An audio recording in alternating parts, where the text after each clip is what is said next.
Bien-aimés dans le Christ, que la grâce de Jésus-Christ notre Seigneur, l'amour de Dieu le Père et la puissance de l'Esprit Saint descendent maintenant sur nous pour nous aider à méditer cette parole, afin qu'elle puisse porter du fruit dans notre vie pour la plus grande gloire de Dieu et le salut de nos âmes.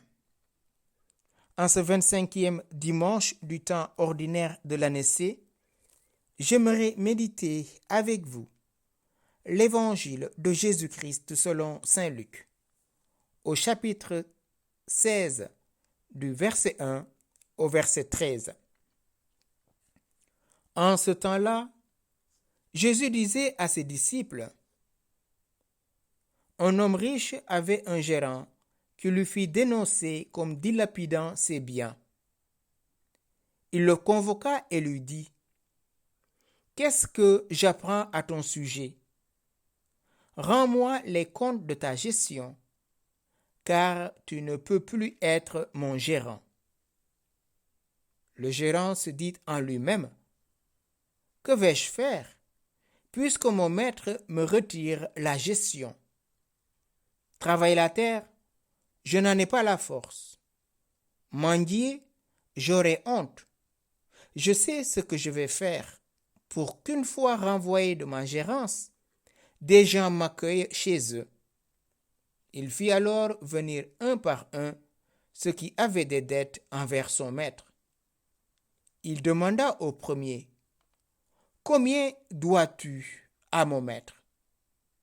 Il répondit: 100 barils d'huile. Le gérant lui dit: Voici ton reçu. Vite, assis-toi et écris 50. Puis il demanda à un autre: Et toi, combien dois-tu? Il répondit: 100 sacs de blé. Le gérant lui dit: Voici ton reçu. Écris 80.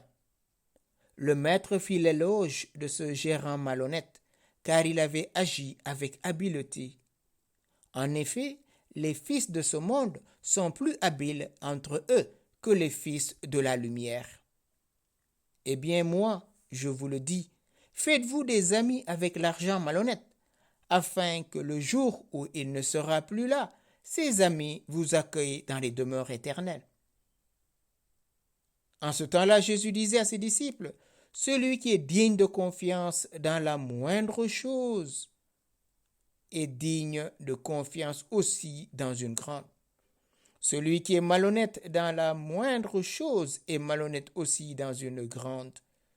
Si donc vous n'avez pas été digne de confiance pour l'argent malhonnête, qui vous confiera le bien véritable?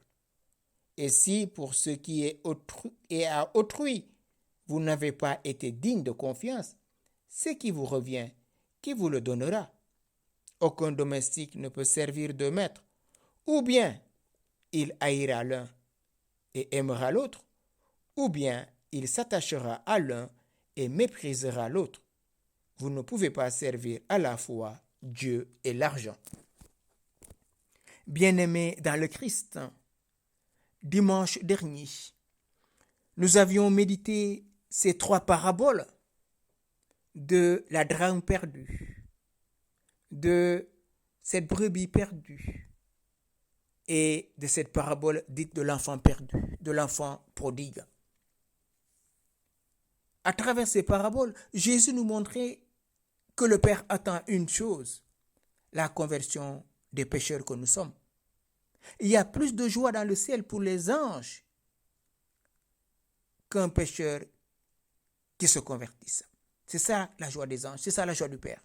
Parce que Dieu, comme le rappelle le livre d'Ézéchiel, au chapitre 18, ne veut pas la mort du pécheur, mais que le pécheur se convertisse et qu'il vive.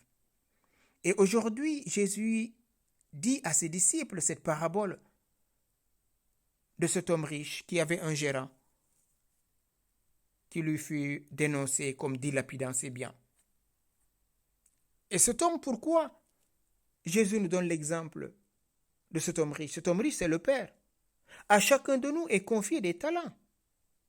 Il y a ceux qui mettent ce talent au service de Dieu et pour sa gloire, et d'autres qui se servent de ces talents pour se glorifier eux-mêmes. Et voilà que le moment des comptes est arrivé. l'homme riche demande à son gérant, « Qu'est-ce que j'apprends à ton sujet? Rends-moi les comptes de ta gestion, car tu ne peux plus être mon gérant. » Que Dieu, frères et sœurs, nous préserve de cette parole. Tu ne peux plus être mon gérant. Autrement dit, tu ne peux plus partager ma gloire. Que Dieu nous en préserve. Et pour cela, frères et sœurs, nous devons être des gérants honnêtes, c'est-à-dire qui mettons les talents que Dieu nous a donnés à son service pour sa gloire et le salut des âmes. Aujourd'hui, au nom de Jésus, beaucoup de personnes se lèvent. Ils font des guérisons, ils font même des miracles. Mais ce n'est pas cela qui va leur donner de partager sa gloire. C'est ceux qui font la volonté du Père. Amen, amen, je vous le dirai. Je dirai, je ne vous connais pas. Éloignez-vous de moi, vous qui faites le mal. Je ne vous connais pas. Matthieu chapitre 7, 21. Ce n'est pas seulement ceux qui disent Seigneur, Seigneur. Ce n'est pas ceux qui disent au nom de Jésus, mais ceux qui vivent en témoin de Christ. Et ceux qui laissent le Christ vivre à travers eux. Et qu'est-ce que va faire ce gérant? Travailler la terre, je n'en ai pas la force. Mendier, j'aurai honte. Je sais ce que je vais faire. Lui aussi, il entre en lui-même. Au lieu de puiser la bonne graine, la bonne résolution, il entre vraiment dans l'obscurité de son péché et il s'enlise dans cette obscurité. Alors, il fait venir un par un de ceux qui devaient des dettes à son maître. Il demanda au premier, « Combien dois-tu à mon maître ?» 100 barils d'huile. Le gérant lui dit, « Voici ton reçu, vite, assis-toi et écris 50. » Puis à un autre, « 100 barils d'huile. Voici ton reçu, écris 80. » Donc, il fausse les reçus. Oui, frères et sœurs, parfois nous allons faire des achats. Parfois nous faisons un devis qu'on gonfle. Parfois nous allons faire des achats. Nous faisons la négociation. Mais est-ce que nous rendons les comptes justes? Est-ce que nous sommes en vérité des comptables honnêtes? Est-ce que nous rendons les comptes? Oui, ton époux t'a donné l'argent pour la ration familiale. Pourquoi tu vas te servir de cet argent pour aller dans ton association? Pourquoi tu vas te servir de cet argent qui devait servir à la vie de tel ou tel enfant, d'acheter telle ou telle chose à tel enfant? Pourquoi tu détournes cela? Tu es dans une communauté religieuse. Pourquoi cet argent qui est un don, tu le détournes pour tel ou tel bien personnel? Oui, finalement, nous sommes comme ce gérant. Et pourtant, nous ne culpabilisons pas, nous culpabilisons ce gérant. Et le maître va faire son éloge. Pourquoi? Parce que non seulement il est malhonnête, mais il est habile. Il cherche des amis. C'est pour ça que le Seigneur va dire, faites-vous des amis avec l'argent malhonnête, afin que le jour où il ne sera plus, ces amis vous accueillent dans les demeures éternelles. Et c'est là la difficulté, frères et sœurs.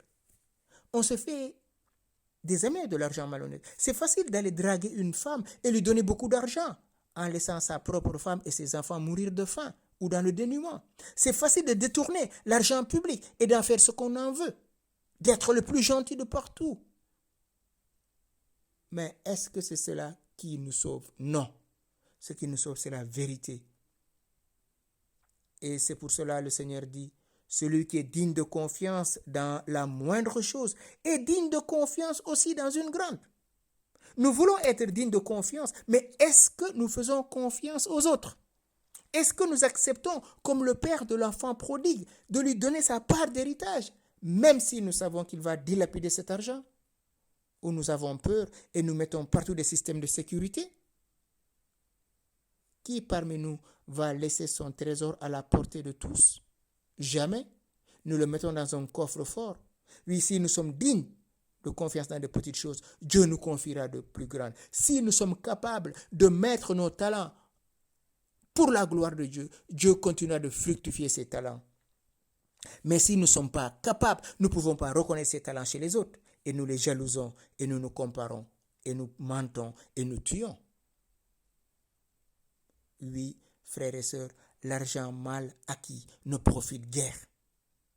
Oui, chacun peut se dire, moi je gagne mon argent à la sueur de mon front, je pars au travail, je gagne mon argent. Mais est-ce que tu n'es pas en train de perdre du temps devant ton ordinateur en visitant des sites qui ne sont pas liés avec ton travail? Et donc ce temps que tu es en train de visualiser d'autres sites, c'est ton temps de travail. Tu es malhonnête. Tu te dis que tu es serviteur de Dieu. Tu prêches pour remplir ta poche. Tu exiges que les gens mettent beaucoup d'argent dans la quête. Tu es malhonnête. Tu es père de famille ou mère de famille. Au lieu d'aider tes enfants, tu préfères aider les gens à l'extérieur. Tu es malhonnête. Oui, frères et sœurs, ne nous jugeons pas. Ne nous condamnons pas les uns les autres. Mais acceptons de nous regarder et de rentrer en nous-mêmes. Non pour faire le mal, mais pour nous convertir. Aucun domestique ne peut servir de maître. Ou bien il haïra l'un et aimera l'autre, ou bien il s'attachera à l'un et méprisera l'autre. Oui, on ne peut pas aimer le Christ et être contre le Christ. On ne peut pas aimer le Christ et vouloir servir l'argent. Et ce qu'il dit à la fin de cet évangile, vous ne pouvez pas servir à la fois Dieu et l'argent. Oui, celui qui a tout, il peut tout. C'est Dieu. Et si nous avons Dieu, nous pouvons tout, c'est-à-dire nous pouvons être remplis de miséricorde. Et nous n'acceptons pas de rentrer dans le compromis. Nous n'acceptons pas des choses malhonnêtes. Oui, demandons au Seigneur, dans cette Eucharistie, de nous donner la grâce de la vérité, de marcher dans la lumière. Oui, frères et sœurs, pour rien au monde, ne négocions pas, ne monnayons pas notre dignité d'enfant de Dieu avec les choses de la terre. Personne parmi nous ne va mourir et partir avec ses biens. On n'a jamais vu un enterrement suivi d'une voiture de déménagement. Oui, vos œuvres vous accompagnent, dit l'Apocalypse. Seigneur, donne-nous d'accomplir des œuvres de miséricorde, des œuvres d'amour, pour qu'au soir de notre vie, nous puissions paraître devant toi, les mains vides, mais le cœur rempli d'amour et de miséricorde. Toi qui vis et règnes, Dieu, pour les siècles des siècles. Amen.